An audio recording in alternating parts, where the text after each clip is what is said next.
Alice, et je vous confirme que la démocratie fonctionne mal en France. Parce que si ce PPE passe par décret alors que l'Assemblée nationale a voté un moratoire, c'est que M. Lecornu se fout complètement de l'Assemblée nationale, des Français, de la démocratie. Mais ils s'en foutent complètement. C'est un scandale français, ce qui est en train de se passer si le décret passe. Mais on va en parler assez longuement, notamment avec Fabien Bouglet, expert en politique énergétique. Je salue Élodie Huchard, qui est journaliste évidemment politique à CNews, mais qui aime tant la famille royale que son cœur doit être blessé quand elle lit les révélations, et en tout cas les informations sur Epstein et la famille royale. On en parlera tout à l'heure, votre cœur saigne.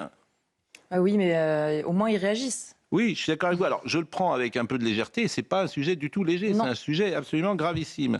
Nous sommes également avec Charlotte Dornelas, avec Georges Fenech, avec Éric Revel et avec Joseph Massescaron. Mais avant cela, avant de parler du PPE, parlons de l'extrême gauche, parce que ça m'intéresse beaucoup. Monsieur Mélenchon dit « Je ne suis pas de l'extrême gauche ». Il le dit. Ben moi, j'ai la preuve que non. Et la preuve, c'est lui qui l'apporte. Figurez-vous qu'en juillet 2023, lors du sommet Cumbre de los Pueblos à Bruxelles, Jean-Luc Mélenchon a déclaré « Seule l'action révolutionnaire et subversive qui assure la rupture avec le capitalisme peut nous permettre de tirer l'humanité de l'impasse ». Donc vous allez l'écouter. Je pense que cette intervention devrait être prise par tous les journalistes. Elle a 2 ans. Il y a également que nous qui allons la passer. Mais à chaque fois que M. Mélenchon passe sur un plateau de télévision, on devrait lui dire ben voilà ce que vous avez dit. Est-ce que vous êtes toujours d'accord avec ce que vous avez dit? D'autant qu'elle a été retweetée par tous les insoumis. Exactement. Et Antoine Léaumont notamment. Alors écoutez, monsieur Mélenchon, et qu'il ne nous dise pas, c'est son droit d'ailleurs, qu'il ne nous dise pas qu'il n'est pas d'extrême gauche. Monsieur Mélenchon. J'achève en vous disant que j'ai l'âge qui me permet de rappeler de l'époque où nous pensions avoir du temps. Et si on échouait à telle élection, eh bien on se retrouverait à la suivante. Et nous allions construisant avec l'infinie patience des milieux populaires. Maintenant, camarades, nous n'avons plus le temps, nous n'avons que des délais. Et seule l'action révolutionnaire et subversive qui assure la rupture avec le capitalisme peut nous permettre de tirer l'humanité de l'impasse. Bon, bah ça, c'est une phrase d'extrême gauche. Il a le droit, d'ailleurs, de vouloir être révolutionnaire. C'est l'idée qu'on ne passe pas par les institutions ou par le vote pour changer de régime. On passe par la rue et la révolution. Donc, c'est l'un des critères, justement, qui qualifie l'extrême gauche. Antoine Léaumont avait, à l'époque, tweeté « Pas un mot à retirer pour moi. Nous n'avons plus le temps ». Je trouve que cette déclaration est absolument... Là, pour le coup, on voudrait apporter de l'eau à un moulin du ministère de l'Intérieur. On ne pourrait pas faire mieux. En fait, tout le monde sait, c'est un secret de polichinelle, que dès qu'une élection présidentielle se rapproche, évidemment, Jean-Luc Mélenchon essaie de moduler son discours. Joseph Massescaron. Il essaie de moduler son discours. Mais dans la réalité, il y a totalement autre chose. En fait, il a inventé la taquilla lambertiste. C'est-à-dire qu'il cache son vrai propos et son vrai objet, parce que moi, je me souviens d'une conversation personnelle avec Jean-Luc Mélenchon, où Jean-Luc Mélenchon me disait en substance, moi, ce qui m'intéresse, ce n'est pas le pouvoir, ce n'est pas la présidence de la République. Ce que je veux, c'est écrire une page de l'histoire de la gauche. Et ça, il s'y tient. C'est ce qu'il veut. Et peu importe si cette page de l'histoire, il le fait, en effet, par la rue. C'est pas ça qui lui importe. Bon, en tout cas, ce qui est intéressant, c'est que la presse pourrait reprendre cette déclaration et lui soumettre, tout simplement. Elle ne le fera pas. Alors, au contraire, il y a un tweet de M. Mélenchon, parce que le ministère de l'Intérieur l'a classé à l'extrême gauche. Et ce tweet, vous allez pouvoir le découvrir à l'instant. Mais écoutons d'abord Clémentine Autain. Clémentine Autain, qui elle-même est Europe Écologie Les Verts, mais elle n'est pas LFiste. Mais elle dit qu'LFiste n'est pas d'extrême gauche. Clémentine Autain. Je pense qu'il ne faut pas classer la France insoumise à l'extrême gauche. L'extrême gauche, ça existe en France. C'est par exemple Lutte ouvrière, le NPA. Je ne crois pas qu'on puisse prendre la décision de classer à l'extrême gauche un mouvement politique parce qu'il a des formulations qui sont emportées et parfois outrancières. C'est un choix politique, absolument politique, et qui vise à discréditer la gauche. Et méfions-nous, parce que nous sommes dans un temps de très grande banalisation de l'extrême droite. Ah, évidemment, bien sûr. Charlotte Dornelas. Non, mais c'est-à-dire que quand François Bayrou est d'extrême droite, je confirme, ça banalise un peu. Oui. C'est-à-dire que c'est la seule opposition sur le terrain des arguments qu'ils ont pour clore le débat avec la moitié de l'échiquier politique. Donc ils sont premièrement responsables de la banalisation du terme qui n'est toujours pas défini, je le précise. Donc sur la question de l'extrême gauche, le problème de ces étiquetages, c'est que personne n'est capable d'en donner une définition. Si on se réfère à la définition de l'extrême gauche qui revendique le ressort révolutionnaire pour abattre le capitalisme, la réponse de Jean-Luc Mélenchon est en effet extrêmement claire. Mais au-delà de savoir si il accepte ou non l'étiquette, c'est évidemment quel est son projet qui intéresse largement et qui intéresse au-delà de ce que lui voudra bien en dire dans une campagne électorale. Georges Fenech. Olivier Faure n'a pas à critiquer cette classification extrême gauche. On a entendu Clémentine Autain, d'accord, mais les socialistes, vous les entendez dire c'est pas normal qu'on les classe à l'extrême gauche? Bon, en tout cas, ce que je voudrais simplement, c'est que M. Mélenchon... Vous voyez pas ce que je veux dire? Non, je vois pas trop. Ce que je veux dire, c'est que qu'on sera sauvé par les socialistes ou pas, je ne crois pas que sur le terrain électoral, ça changera quelque chose. Non, mais vous avez raison. D'ailleurs, les alliances, vous les verrez. Déjà municipales. Mais vous avez complètement raison. Ils voteront d'un seul homme. Et c'est François Hollande qui l'a dit d'ailleurs. Entre Jean-Luc Mélenchon et un deuxième tour RN, je vote Jean-Luc Mélenchon. Ce qui bien est évidemment. Intéressant aussi, Pascal, je pense, depuis cette qualification du ministère de l'Intérieur, oui, c'est vrai, à quelques semaines des municipales, c'est de voir, et j'attends avec gourmandise, de voir si les médias publics, lorsqu'ils présenteront un leader de la France insoumise, diront « je reçois monsieur ou madame d'extrême gauche ». Je pense que... Non, mais ils ne le diront pas, et d'ailleurs on ne le classe pas comme ça, mais surtout cette intervention de Jean-Luc Mélenchon, personne ne lui proposera de réagir, c'est toujours la même chose. Le ministère de l'Intérieur a classé LFI en extrême gauche aux élections, ce n'est pas lui d'en décider, a dit Jean-Luc Mélenchon. Il sait bien en revanche décider qui est d'extrême droite, mais tout le monde est d'extrême droite à leurs yeux. En 2020 et 2023, LFI était classé à gauche, pourquoi ce changement, pourquoi maintenant? Et si nous sommes classés ainsi, d'après vos appréciations, pourquoi ne pas classer le PS en extrême centre? Bon, écoutez, voilà ce que je voulais vous dire. Voilà ce que je voulais vous dire, mais ce n'est pas l'essentiel de l'actualité, parce qu'il y a des choses graves, et l'essentiel de l'actualité, pour moi, ce matin, c'est Fabien Bouglet, expert en politique énergétique. Pourquoi? Bonjour. Non, mais c'est très important. Bonjour Pascal Pro. C'est très important parce que le public nous reproche parfois de ne pas avoir un droit de suite. Vous êtes venu au printemps pour alerter. Oui, en décembre, mais également au printemps dernier. Oui. Et vous aviez fait bouger les choses, puisque Bruno Retailleau était monté au créneau, et il y avait eu un moratoire de voter à l'Assemblée nationale. Qui n'avait pas été confirmé ensuite. Bien sûr, parce que ces gens-là font du cirque, et puis après ils se planquent.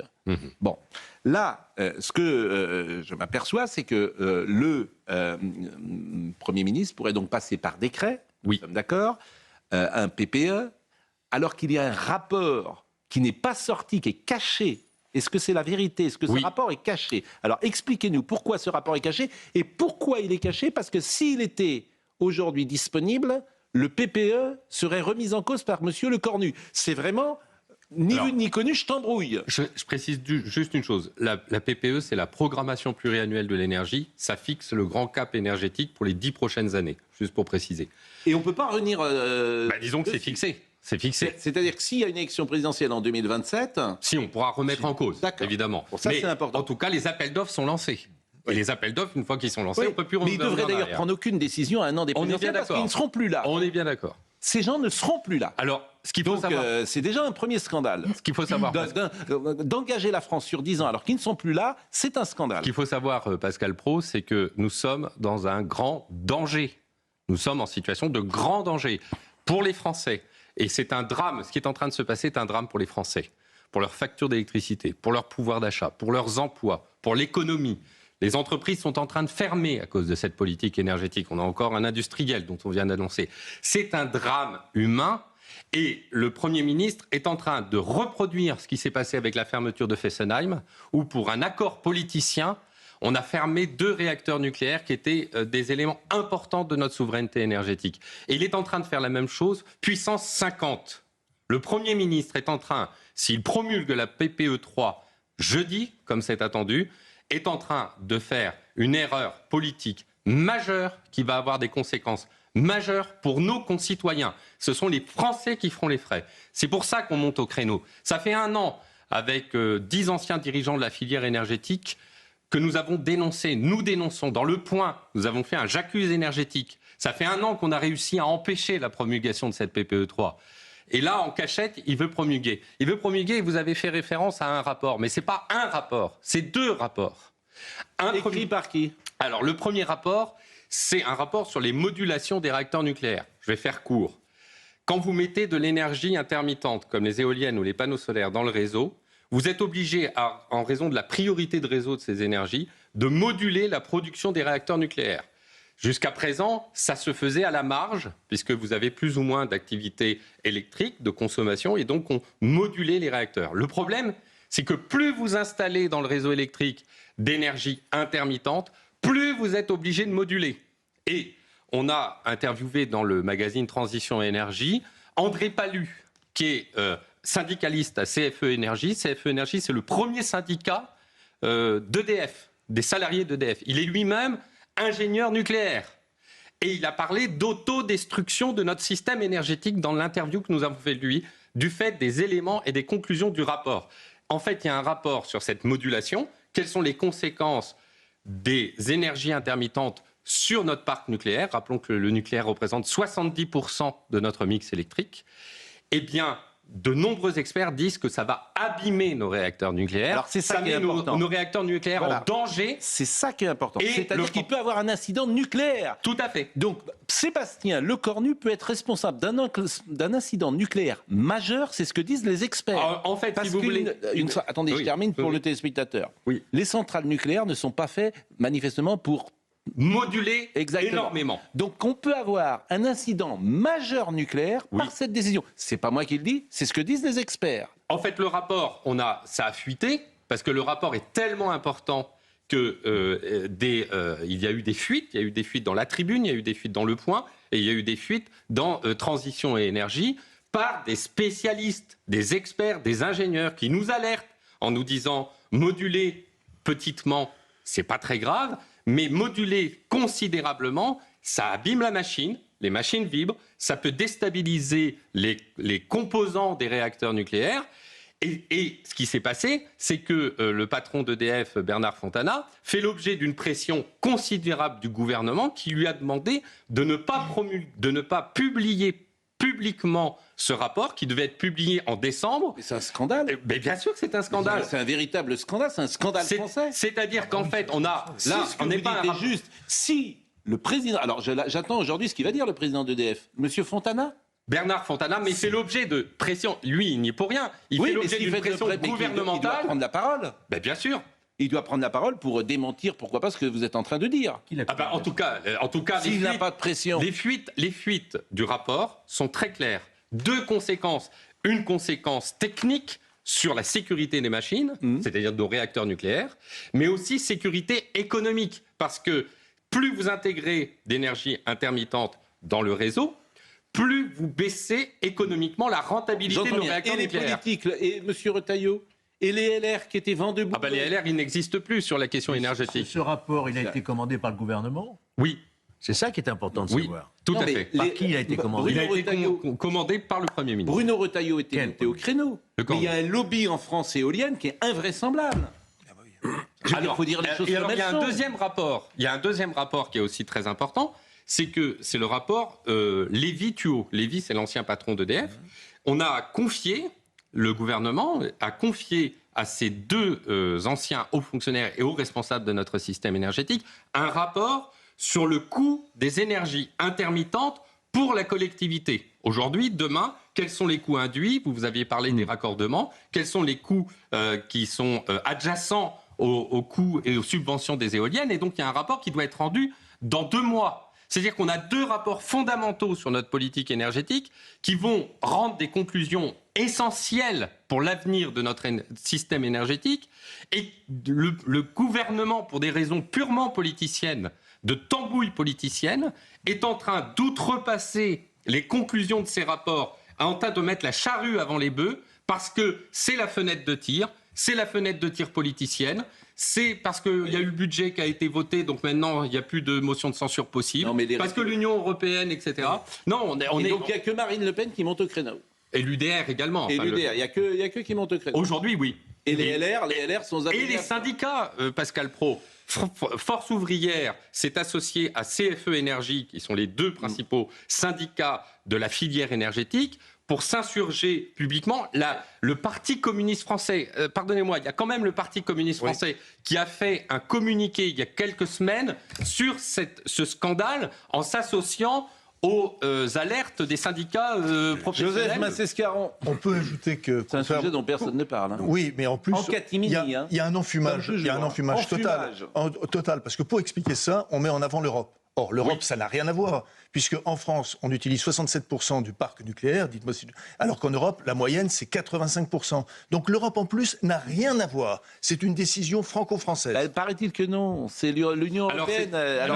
C'est là où c'est le traité de Lisbonne. Ouais. C'est que normalement, en vertu des traités européens, la souveraineté énergétique appartient aux États membres de l'Union européenne. Absolument. Et donc, l'Europe n'a rien à dire. Mais au travers du traité de Lisbonne, la Commission européenne s'est arrogée les grandes lignes de la politique énergétique. Et au travers de cette petite ligne du traité de Lisbonne, ils veulent imposer, et en particulier l'Allemagne, veut imposer à la France de déstabiliser notre système. Parce que vous avez compris que... La même Allemagne qui revient maintenant exactement. Pour faire plus de nucléaire. Or, ce qui est fondamental, c'est que l'Allemagne vient de dire que son Energiewende 2, avec les éoliennes et les panneaux solaires, était un échec, est en train de commander 50 centrales au gaz. Donc, en fait, on est au nom de l'écologie. On nous dit qu'il faut déstabiliser notre système énergétique en mettant des éoliennes intermittentes. Le modèle allemand, qui est un échec retentissant, est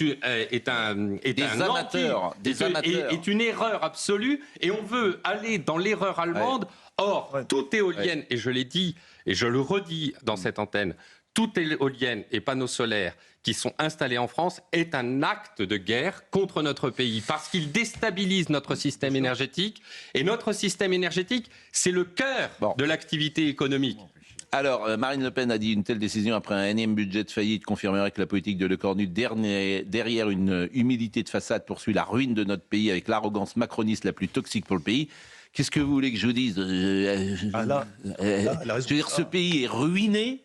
Et ça continue. Donc, une fois encore, l'idéologie décroissante et la soumission à la gauche remplacent la raison et l'analyse factuelle. Les objectifs de cette PPA sont intenables, fondés sur des illusions pour ne pas dire des mensonges. Sébastien Lecornu lui a répondu, contrairement à ce qui est affirmé, cette programmation est chiffrée sur 45 ans avec plusieurs scénarios publics qui vont d'un gain de plus 35 milliards à un coût de moins 115 milliards. Non, c'est absolument faux. Ça, c'est vraiment des fake news, mais c'est affolant. Mais d'ailleurs, moi, je veux bien débattre avec le ministre de l'Énergie, avec Monsieur Lescure, qu'on débatte chiffre contre chiffre. Qu'est-ce qu'il connaît, Monsieur Lescure, à ces sujets-là ? Écoutez, les éminents spécialistes de la politique énergétique, les anciens dirigeants évaluent entre 250 et 350 milliards le coût de cette programmation pluriannuelle de l'énergie. Une multiplication par 2 des factures d'électricité des Français, qui a déjà été multipliée par 2 selon les chiffres du ministère de l'écologie. En 10 ans, ils ont même augmenté de 120%. Je suis d'accord avec vous, mais c'est pas à nous de porter cette parole, ni à vous, c'est aux hommes politiques. Mais je sais bien. Où est Bruno Retailleau ? Où est Laurent Wauquiez ? Pourquoi ont-ils changé d'avis ? Où est le gaullisme ? Pourquoi ont-ils changé d'avis ? Ils ont changé d'avis. Mais ils ont changé d'avis. Non, j'attends une réaction, là. Mais en plus, il y aura une question d'actualité, j'imagine qu'il y aura une question d'actualité. En théorie, il y a un organisme qui est un organisme qui vise au plan, à planifier. Bien. Ouais, Eh ben, où est-ce qu'il est, cet organisme ? Mais tout ça ne sert. Où est-ce qu'il est, Monsieur Clément Beaune ? Mais Clément Beaune, écoutez, vous voulez que... Il fait pareil, il fait le bruit de pas qui s'éloigne, il sert à rien, Clément Beaune. Comme Monsieur Bayrou qui faisait le plan ne servait à rien non plus. Tous ces gens ne servent à rien, beaucoup en tout cas ne servent à rien. Et parce que les professionnels ne sont pas écoutés. Moi, j'ai écouté Henri Proglio, notamment sur la commission d'enquête. Je l'ai dit, j'ai forgé mon avis en écoutant tous ces professionnels. Ils sont contre ce qui sera mis en place. Madame Lauvergeon a écrit un livre là-dessus. Donc pour une fois, M. Proglio... Tous les anciens dirigeants de notre système énergétique. Donc, qu'est-ce que vous voulez que je vous dise ? Ces gens t'emmènent dans le mur en klaxonnant. Et en plus, ils sont plus là dans un an et ils continuent de prendre des décisions. Le plus grave, Pascal Praud, c'est que la programmation pluriannuelle de l'énergie engage gage les deniers publics et qu'en fait on va créer de la dette pour le futur. Mais ils s'en foutent. Bah oui, mais ils s'en foutent. Bah, mais c'est grave. Et moi j'appelle à la mobilisation générale des citoyens. La pause et je vous donne la parole après. Parce que vous êtes le spécialiste économie, donc il faut une parole contradictoire, évidemment, sur ce plateau. Et ceux qui nous écoutent, Monsieur Le Cornu, il peut venir demain matin et nous dire le contraire. Mais il ne viendra pas. Il se planque. Il ne viendra pas. Qu'il vienne demain matin, qu'il vienne nous dire, vous dites n'importe quoi. C'est ça que j'attends. S'il avait un peu de... Monsieur Pro, vous dites n'importe quoi. Et je viens. Voilà, qui viennent. C'est de l'ordre des 35 heures ou de regroupement familial ou ce genre de... Qui viennent nous dire qu'on dit n'importe quoi. Ils se planquent. Comme on avait arrêté la filière nucléaire. La pause. J'invite Monsieur Le Cornu. Demain matin, s'il veut répondre, il vient à ce micro. Vous êtes d'accord pour parler avec lui? Il vient à ce micro et il répond. Et il dit, vous dites n'importe quoi. Moi, ça ne me dérange pas. Et si on dit si c'est une erreur, on dira c'est une erreur. Tous les professionnels, manifestement, sont contre lui. Et ils te font ça en soum-soum, comme disent les jeunes. Nous sommes toujours sur ce sujet. Et Fabien Bouclé, qui est expert en politique énergétique. Je rappelle d'ailleurs Énergie, le grand racket, qui sont les profiteurs, factures d'électricité, c'est votre magazine. Le lobby éolien en France, c'est un des lobbies les plus puissants, si ce n'est le lobby le plus puissant. Nous sommes toujours avec Charlotte Dornelas, Élodie Huchard, Joseph Massescaron, Éric Revel, Georges Fenech. Je vais donner la parole justement à Éric Revel. Je voudrais citer Florian Philippot qui nous écoute et qui me dit « Je regarde avec intérêt votre débat sur les énergies et la PPE3. Monsieur Massescaron se trompe. L'Europe a tout à voir avec ce décret. Le 30 janvier dernier, la Commission européenne a mis en demeure la France de l'adopter avant 2 mois afin de respecter la directive européenne sur les énergies renouvelables. Oui. Directive européenne qui impose sous influence allemande qui nous vend les éoliennes, et c'est d'ailleurs là que M. Copé, parce que M. Copé, lui, il défend, je crois... Windstorm, qui est une société allemande. Voilà, il défend Windstorm. Alors, parce que les LR sont divisés, si j'ai bien compris. Il y a effectivement Valérie Pécresse et M. Copé qui sont plutôt à défendre l'éolienne. Et puis, il y avait Bruno Retailleau et même Laurent Wauquiez, puisqu'il avait supprimé toutes les éoliennes. Il a supprimé pour la région toutes les éoliennes. Oui. Bon, donc voilà, directive, je finis de lire, directive européenne qui impose sous influence allemande, qui nous vend les éoliennes. Éoliennes sur terre, en mer et panneaux solaires, eux sont chinois. On ne fait rien de bon sans souveraineté nationale, dit Florian Philippot. Donc moi, je ne connaissais pas, pardonnez-moi, je ne connaissais pas cette directive du 30 janvier de la Commission européenne qui met la France en demeure de prendre une décision avant 2 mois. Et c'est là le fond du truc, parce que monsieur, il n'est pas idiot, monsieur Le Cornu. Il sait très bien qu'il fait n'importe quoi. Il le sait, comme ces gens savent qu'ils font n'importe quoi. Mais il suicide néanmoins la France au nom de l'Union européenne. Alors, ce que je disais, Pascal Pro, pour être complet plutôt que de faire de la propagande pour un Frexit, ce que je disais, c'est que ce que vous m'avez lu, ce que vous m'avez lu, ce que vous venez de lire, je répète, est-ce que c'est vrai ou pas? Je répète que le parc nucléaire français, et je parle sous votre contrôle, est à 67% de son exploitation, alors qu'en moyenne dans les autres pays européens, il est à 83%. C'est pas ce que je vous dis. Non, ce que je vous dis, c'est simple. Ce que je vous dis, c'est simple. Est-ce que le 30 janvier dernier, la Commission européenne a mis en demeure la France de l'adopter avant 2 mois? Oui ou non? Mais les autres pays ne suivent pas ces indications. Bon. Et les autres pays ne suivent pas. Mais nous, on suit. Ah oui. Il faut demander pourquoi on suit. Et le Frexit, justement. Effectivement, le Frexit, vous parliez pour M. Philippot. Oui, bien sûr. Oui, vous parliez pas pour moi. Non. En fait, si je peux donner... Non, Éric Revel. Non, je voulais juste Éric Revel, parce que franchement, c'est un scandale français. Oui. Et il y a tout comme dans cette histoire. Il y a la soumission des élites. Il y a des gens qui prennent des décisions, ils savent eux-mêmes que ces décisions sont mauvaises. Et ils s'en vont dans 1 an, ils les prennent quand même. Rappelez-vous quand même, historiquement, comment les Grünen allemands, via le pouvoir politique allemand, a influencé le fait qu'on mettait en garde sur les risques nucléaires. Mais pardon, pour moi, le principal responsable, c'est le président de la République. Évidemment. Pourquoi ? Évidemment. Parce que, souvenez-vous, c'est lui qui ferme Fessenheim, même si c'était une idée de François Hollande. Mais qu'est-ce qu'il dit dans le premier temps de son quinquennat? Il dit qu'il faudra fermer 13 réacteurs nucléaires supplémentaires. Il y a le discours de Belfort où il bascule et il relance le nucléaire, d'où d'ailleurs dans la PPE 6 nouveaux réacteurs et 8 en option. Donc 14. Donc 14. Donc 14 plus 14, ça fait... Il en manque 28. Mais pardonnez-moi, tout à l'heure on citait l'ex-patron d'EDF. Mais souvenez-vous de ce qu'a dit Jean-Bernard Lévy, qui était le prédécesseur de M. Fontana. Il a dit devant c'était aux universités du MEDEF. Il a dit, mais aujourd'hui, on demande d'ouvrir des réacteurs. Mais vous savez quoi? J'ai pas la main-d'œuvre pour le faire. Puisqu'avant, le président de la République m'a demandé d'en fermer. Donc j'avais embauché des gens pour fermer. Donc en fait, tout ça, pardonnez-moi, Pascal, mais c'est un fiasco. C'est un fiasco gouvernemental, certes, mais le président de la République, sur le développement du nucléaire, s'est trompé. Et puis, disons-le, j'apporte pas une modération forcément. Oui, le mix énergétique, ça peut être une chose intéressante. Le photovoltaïque, l'hydrolien, la géothermie, mais en appoint. Je ne savais pas que ça pouvait déstabiliser à ce point-là Il peut y avoir un accident nucléaire. nos centrales nucléaires. Il peut y avoir un accident nucléaire majeur en France. Certains politiques ont dit à Monsieur Lecornu, attention, vous pourrez terminer au pénal. Voilà, ça c'est quand même... Il peut avoir c'est ce que certains politiques Mise en ont dit. danger d'autrui. Exactement. Mais n'oublions jamais Donc là, une on en chose. est là. On en est là, avec un accident nucléaire majeur pris par cette décision. Non, c'est vrai. Mais Bah, quand c'est même, vrai, je ne sais pas si c'est vrai. structurellement, même si Et il y a un principe de Je ne sais même pas si si le- c'est vrai. le nucléaire Je pose- dis qu'effectivement, le nucléaire, il faut que ça tourne à 100% ou à 80%. Là, aujourd'hui, Voilà. malheureusement, à cause de Voilà. cette modulation, il ne tourne qu'à 60%. Donc c'est intéressant, la C'est responsabilité des effrayant, politiques. cette histoire, c'est Ah, effrayant. elle est effrayante. Moi, cette ça histoire. m'effraie. Elle est effrayante. Mais vous savez pourquoi Évidemment. l'opinion publique aura du mal à s'emparer de ce débat? Enfin, je parle sous votre contrôle. C'est qu'en fait, les Français y verront sur leur facture, mais dans 2 ans ou dans 3 ans. Mais c'est déjà le cas. Oui, mais Ils le c'est sentent ça déjà. aussi. C'est pour ça que c'est pas un sujet dont l'opinion publique va s'emparer. Oui, mais c'est aux hommes politiques. Bah, mais je suis d'accord. Et notamment Mais si à vous avez ceux une qui peuvent pression, défendre ça. Quand vous avez, Mais des, si. quand vous avez des entreprises qui Joseph ferment, Vassescaron. quand vous avez des entreprises qui ferment à cause de ça, Bien sûr. qui mettent les pieds sous la porte à cause de Beaucoup. Et beaucoup. Je salue Philippe de Villiers qui connaît bien ça et qui me dit je confirme la directive est comminatoire.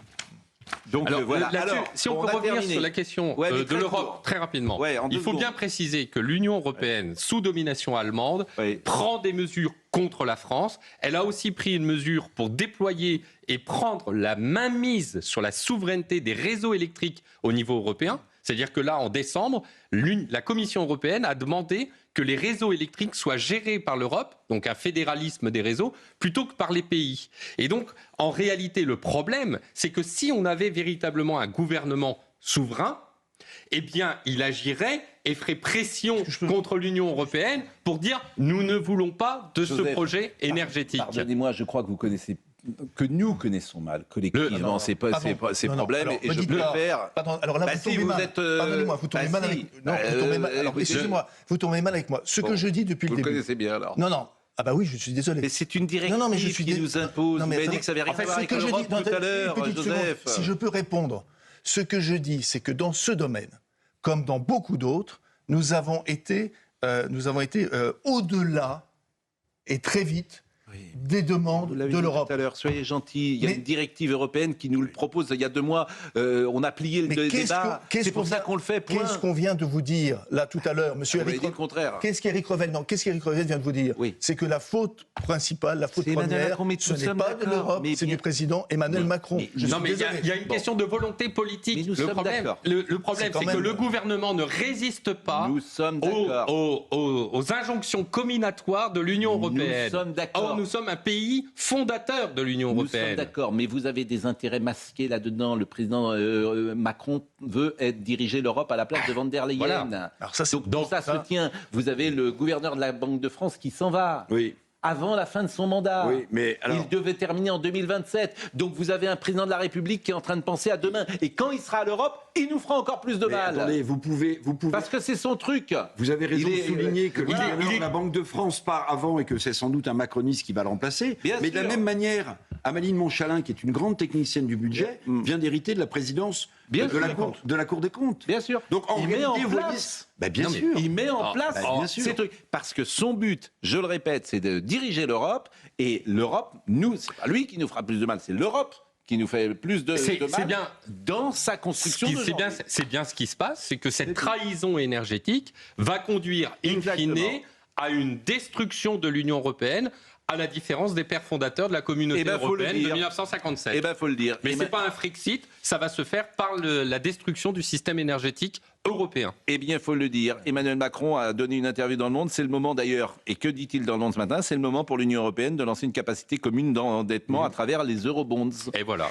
Donc vous avez tout compris. C'est-à-dire que lui, il a mis la France par terre et maintenant il va ailleurs. Et il pense qu'il y a une chose, diriger l'Europe, c'est ça. Oui, alors l'eurobond, c'est les obligations libellées en euros. Comme on n'a plus de capacité d'emprunt, vu qu'on a fait 1000 milliards d'euros de dettes supplémentaires sous Emmanuel Macron, en fait, on refile le mistigris en disant on va emprunter collectivement à des taux d'intérêt plus bas. En réalité, je vais vous dire, et là, les Allemands vont monter au créneau, les Pays-Bas aussi, et tous les pays qui sont en excédent budgétaire ou qui ont des finances publiques plus saines, parce qu'ils vont vous dire, non, vous ne la faites pas cette fois, la France. Vous n'allez pas emprunter sur notre dos parce que vous êtes incapable de réformer vous-même vos finances publiques.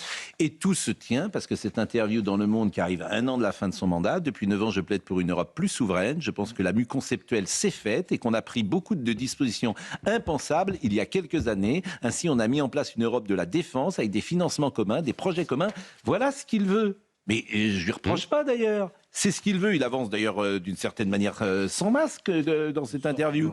On a gagné ce combat idéologique.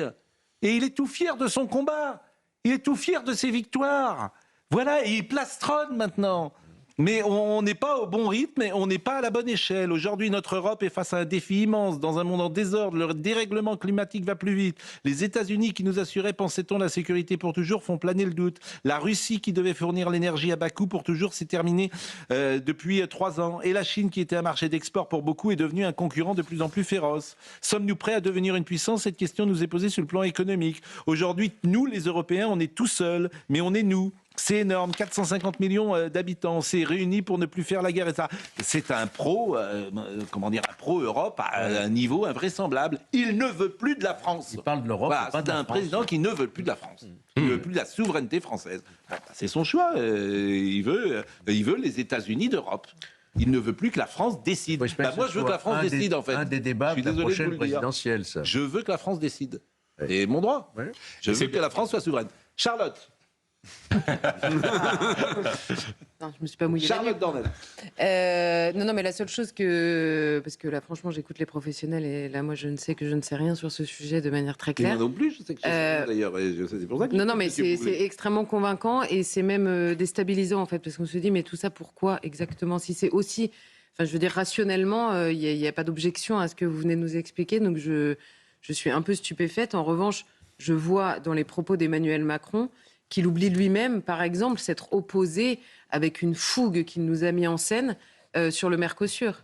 Donc il sait lui-même quand même que parfois les intérêts européens ne vont pas tous dans le même sens. Je prends cet exemple-là parce que c'est évidemment le plus récent. Il nous a expliqué qu'il prenait vraiment la main de l'opposition au sein de l'Union européenne. Or, là, encore une fois, rationnellement, on peut comprendre que certains pays ont un intérêt à cet accord-là, ce qui n'est pas le cas d'une partie des agriculteurs français. Donc il nous trompe et il sait qu'il nous trompe en réalité sur cette question par idéologie. Encore une fois, il le dit, c'est un combat idéologique, il l'a gagné, c'est pas complètement faux. C'est ce qu'il dit. Il dit on a gagné le combat idéologique. Oui. Et maintenant, il nous parle, vous voyez, de souveraineté. Donc la souveraineté européenne, bon, c'est pas nouveau, mais il nous parle de souveraineté européenne. J'aimerais vraiment bien savoir avec quel peuple exactement il compte asseoir cette souveraineté européenne. Et il nous parle de préférence européenne. Et tous les macronistes ont des étoiles dans les yeux alors que leur définition de l'extrême droite se résume à la préférence nationale. C'est quand même énorme. On a terminé sur ce sujet. Je voudrais juste finir sur un 10 point. secondes, Oui. Fabien Bouglet-Julien. C'est que l'endettement que nous avons, 3 300 milliards, est une des raisons pour laquelle l'Allemagne nous impose un système énergétique dont elle est bénéficiaire. Et c'est pour ça que c'est une des clés de compréhension européenne, c'est que l'Europe, sous domination allemande, nous fait pression parce qu'on est pieds et mains liés avec la dette que détient l'Allemagne à notre endroit. Et donc ça, c'est un élément important. Et c'est un aspect qu'on traitera d'ailleurs dans notre prochain numéro du magazine Transition Énergie, Écologie punitive, stop, qui sort dans 15 jours. Et comme toujours, puisque M. Macron ne voit pas les intérêts français, eh bien l'Europe de la défense va nous livrer, pieds et poings liés, à l'industrie allemande de l'armement dont l'expansion est foudroyante. Point. Voilà. Mais tout ça est lié, hein. Tout ça est lié, les intérêts français. Vous avez un président qui ne défend pas les intérêts français. Qui pense à lui? C'est ça. Qui pense à lui? C'est ça la clé. Voilà, c'est ça la clé. Une fois que vous avez tout compris, il n'y a qu'une chose qui l'intéresse, c'est lui. Les intérêts français, l'Europe de la défense, on va être pieds et poings liés avec l'armement allemand. Exactement. Bah, écoutez, disons-le. Disons-le.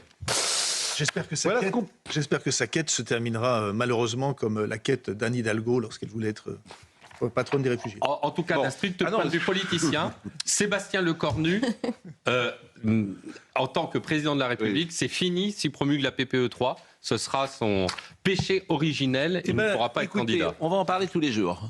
Comme ça, et avec, on va donner la parole aux uns et aux autres sur ce sujet, et puis la parole contradictoire, je le répète, parce qu'ils viennent, mais ils ne seront même pas interrogés, c'est ça le pire dans la presse française, personne ne va les interroger. Donc, qu'est-ce que vous voulez que je vous dise? Ils font ça, voilà, ni vu ni connu, je t'embrouille.